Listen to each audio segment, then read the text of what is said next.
Hi guys, this is Ratchet Straw, and we are playing Criminal Case, War Edition, Case 53, Politically Incorrect. Let's start Chapter 3, and FBI is trying to take over our investigation. Continue, Archie, we got a problem. I have the FIB on the phone, they're taking over the investigation, they're on their way here now. What? The FIB can't take over this case, we're close to catching our killer.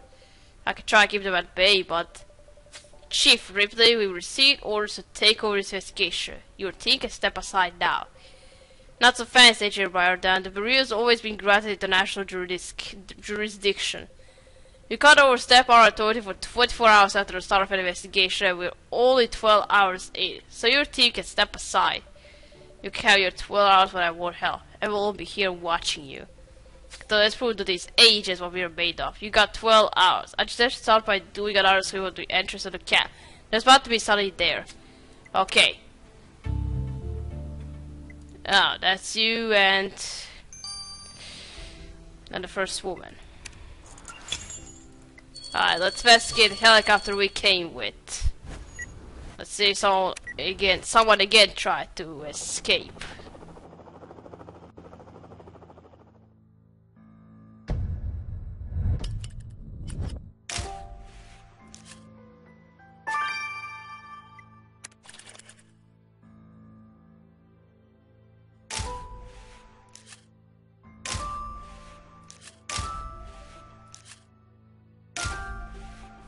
What? What did this dog? Why is he injured? What happened?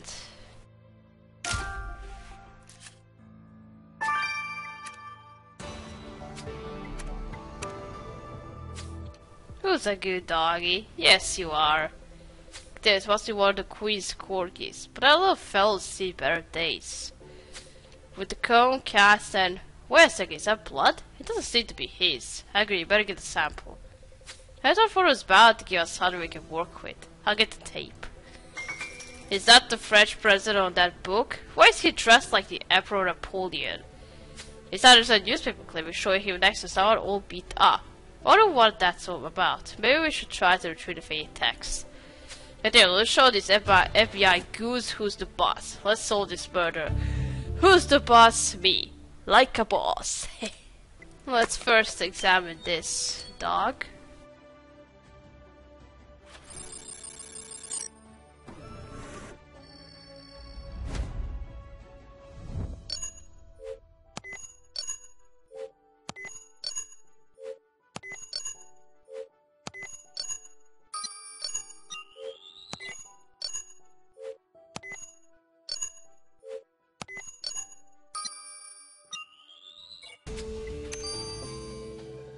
Don't worry, little buddy. Uncle Jack's taking care of you. Then I have blood sample for that dude. Cool, let's try it under a microscope. Okay.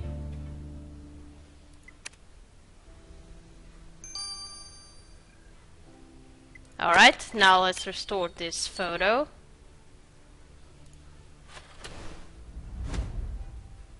What's going on here?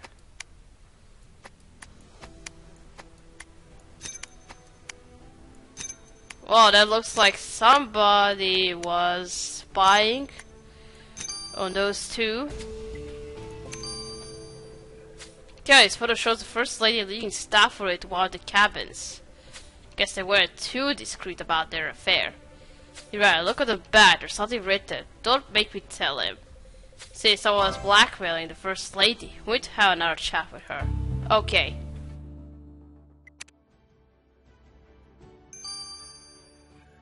Alright, now let's do this book.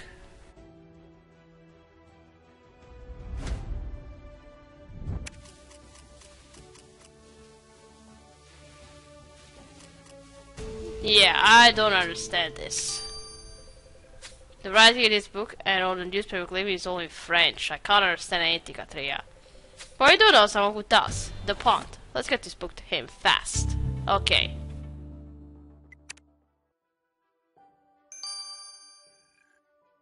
Alright, 9 hours. Now let's examine this blood from this poor dog.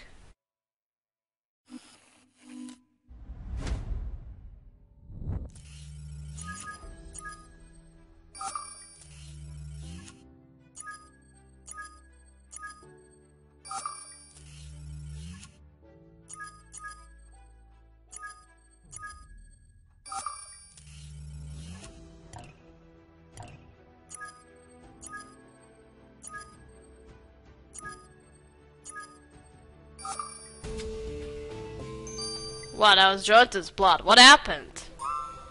Did a blood sample from the dog coat is a proven match of the victim's blood. How did it get there? If this dog's a quiz, we need to talk to her about her canine's bloody color. Okay. What happened? What went wrong? Alright, first let's go question Olivia. Spirktia, care for a piece of kuchen? Just came out of the oven. No thanks, Mrs. Hayway. We are here regarding the photo of you and H. Stafford we found at the end and a note written on the back. I guess someone was blackmailing you. Stafford tried pressuring me into telling my husband about us. He thought holding evidence over my head would make me cave. The poor deluded man. He thought we were in love. Stafford wanted me to run away with him and travel the world, go on a safari, do some big game hunting. Stafford thought if the president knew about our affair, our secret would be out and I'd be free to go. But he told the president it could have ruined your life.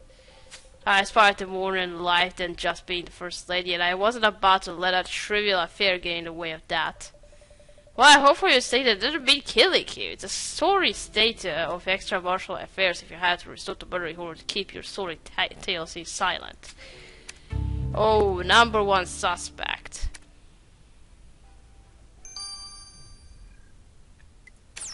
Let's go question the Queen now. Your Majesty, thank you for seeing us. We found Sir Wigglesworth. There you are. We were wondering where you went. You know, Sir Wigglesworth's been through quite the ordeal. All you wanted to do was some light hunting. That's actually why we came to see you. How did our victim's blood get all over him? The horrible man, he did this to Sir Wigglesworth. We were out walking when I spotted the President and Mr. Hirsch having some coffee and kuchen. I don't care for it, but I stopped to have a chat with them. So Wigglesworth was a bit rambunctious. He was running around the property when all of a sudden I heard a wail. The ledge had run over him with the President's SUV. That's where his injuries were. What about the blood? After he was bandaged up, Sir Wigglesworth went for a walk. He discovered the agent's bloody body and tried to help me. He's the one that alerted the authorities. Such a brave doggy. Your Majesty, I hate to say, but if Spirktia discovers you had something to do with H. Stafford's death, your next dark days will be spent behind bars. Tell me I'm gonna arrest her. No, she's not so suspicious. I didn't even think we were going to arrest her, so... Let's check out this annotated book. Bonjour, this book you brought me is quite the amusing read, although I don't think it's meant to be. What do you mean? As you know, the book is about the French president, Jean-Marc Bonheur. It's actually the test copy of his autobiography. In it, he draws parallels between his life and that of Napoleon I. Needless to say, there's a bit of exaggeration on his part. However, one area where the two men are zero is in the hunting department. They must seem to be horrible at the sport. So, Bonheur hunts. Is that what the newspaper article is all about? Oui. Monsieur le President was involved in a scandalous hunting incident where he accidentally shot his bodyguard. It's not his first time. As he wrote in the market here, he should most certainly stop hunting for the sake of all humankind. Today, Bonheur already shot one bodyguard. He could have shot and killed another one. We need to talk to him. Whoa! So you're horrible at hunting. Okay. Mr. French President, you omitted to telling us about your numerous hunting accidents, like the one that involved shooting your bodyguard. Well, lies, Berktia, those were just accidents. I would never shoot another human being on purpose. Very meant. I'm just a terrible hunter, much like the great Napoleon, but I'm getting better. Can you tell us where exactly you were at the time Agent Stafford was shot? But so, first I had some kuchen and coffee, and then I went into the forest to do some target shooting. I'm practicing for the upcoming rodeo. I will be a cowboy for a day. But believe me, Inspector Cadet, there was nobody around me this time. Je le jure. Mr. Bonheur, you may be present, but Inspector finds out you accidentally killed H. Stafford. Your next hunting grounds will be in jail. I told you I'm not good with French accents, so... Katia, you're running out of time. With the FBI breathing down our necks, we can't lower our sights for 1 second. We sought the majority of the property and have found a lot of clues, but we're still missing the last ones that will help us nail our killer. I agree, we should go back to the crime scene. Let's get to the Rushmore Lake. Let's go there. Why don't we come here to her at all? What a waste of time. How much do we have left until FBI takes over the investigation? Nobody says it. Alright, so let's just do it.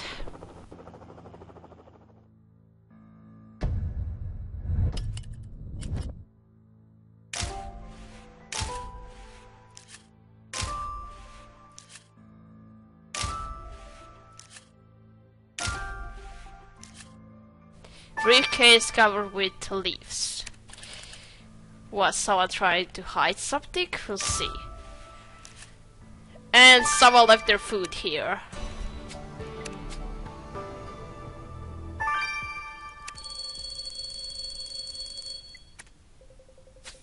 It's still time for a picnic. We only got a few hours left to catch the killer.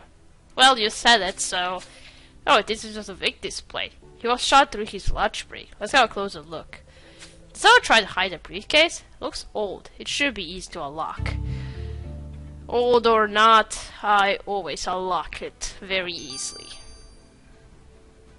Okay, let's unlock this briefcase.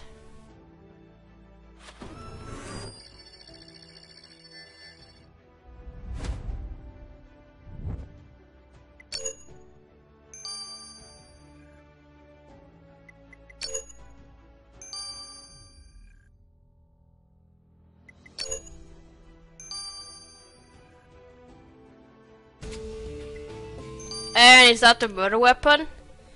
Okay, there's a rifle inside this case. Could this be the murder weapon? You're right, with the FBI bearing down on us, we got no time for guesswork. Let's get this rifle to Jonah. Well, I'll guess it. It is the murder weapon. Alright, 9 hours.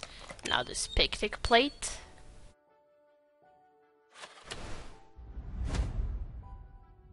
Wait, how many hamburgers? 1, 2... Alright, well, just part of the hamburgers. Well, you had a nice lunch before you were killed. What's this? A button? Metal object. It's a little creepy going through Stafford's food plate, but you found something, so it was worth it. Unfortunately, I have no idea what this small metal object is, but it's covered in blood. Let's get this to Lars. Okay.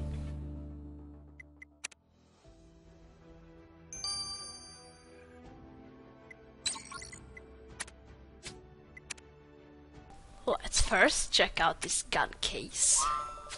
Jonah, were you able to check out the gun case you brought in? I did. Katia, you were right. This rifle is your murder weapon. This is an all-rounder double-barrel 375 Magnum rifle that dates back to about 1915. There are only 20 of this made. Okay, what else can you tell us? When I turned the gun to its case, the killer failed to notice that some fibers from their clothing got caught on the trigger. I gave the fibers to Lars, he checked them out, and he says they are proof your killer wears a scarf. And yeah, the killer will have a real reason to stay warm once we throw them in a cold, dark cell. Well, yeah, something to keep yourself warm.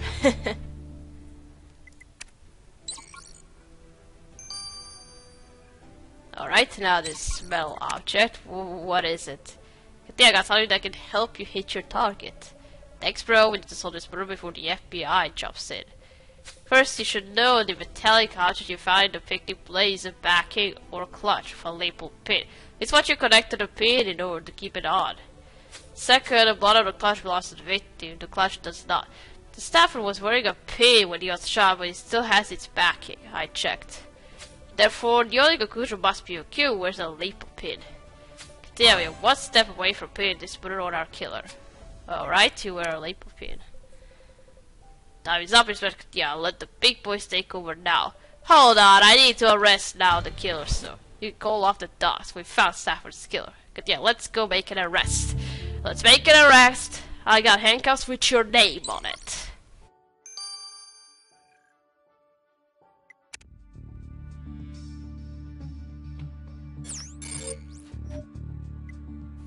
Wait, it doesn't have a label pin, so... We got presidents and we got a queen.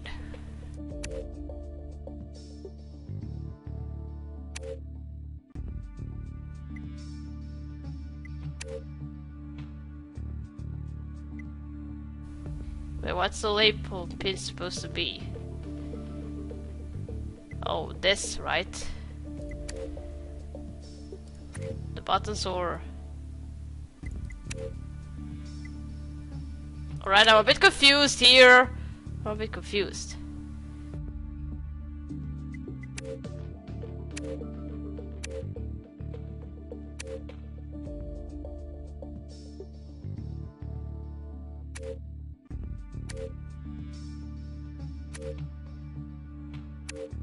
Oh wait, hold on.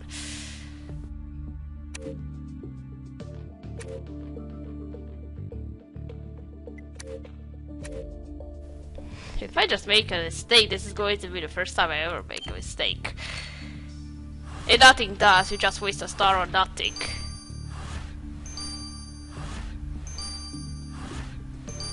Oh no, I was right, this is this guy.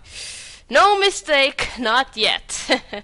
Cedric Hirsch, you are arrested for the murder of Jonathan Stafford. You're the director of Homeland Security. Why would you kill a member of your staff? Suspending here should have been enough to keep the president safe. Look at the other hand, time for your gaze. I have to protect this nation from impending dangers. You should stop by protecting them from yourself, because a seasoned hunter who knows his way around large game rifles is indeed an impending danger. So I can hunt. That doesn't make me a murderer. I like the rodeo too, but that doesn't make me a cowboy. No, if you rodeo tickets covered in the victim's blood, sure to scream yippee killer. This is preposterous. I'm a high-ranking official of the US government. I serve my country well. You serve your country so well that your US flag label pin gave you away. It was a bloody nail in your coffin. Oh, so it was the US flag on these clothes, right? So you figure me out. I killed Jonathan. I killed the man I love. Wait, love? Well, you... Wait, what? I was in love with Jonathan. He was so strong and sensitive. I know he was much younger than me, but I couldn't resist. You were having an affair with Stafford, but I thought he was having an affair with the First Lady. Exactly how many people was our victim sleeping with? Olivia was just using him. She didn't love him like I did. He fell for her tricks like a fool. So you didn't suspect him because he was a liability, you did it because you were jealous. I thought suspecting him would get him to see things clearly, but that just made him angry. We went to the lake for lunch before he was to board his helicopter flight. I tried to talk to him, but he pushed me away. Called me old. So that's when you got the rifle and shot him. But why did you try to give him CPR? I realized I had shot the man I love. I just wanted him back. Don't play cool with us. You planned the whole thing. Got the gun, shot Stafford, then packed the rifle neatly back in its case like it was nothing. Now you know. Killing those you love doesn't win you their love. It just wins you prison time. Mr. Hirsch, you're under arrest. Sidney Hirsch, you're charged with the voluntary manslaughter of Special Agent Jonathan Stafford. How do you plead? Guilty, or rather, I committed a heinous crime. I killed the man I love. You're the director of the Homeland Security. This country counted on you to keep it safe. How could you justify this murder? Jonathan didn't love me back. I was lost without him. He troubled ties with national attention. We cannot afford having those who are supposed to protect us as they start killing one another. With that in mind, Mr. Hirsch is going to sentence you to 18 years for the murder of Jonathan Stafford. It doesn't matter. Without Jonathan, I have no reason to live.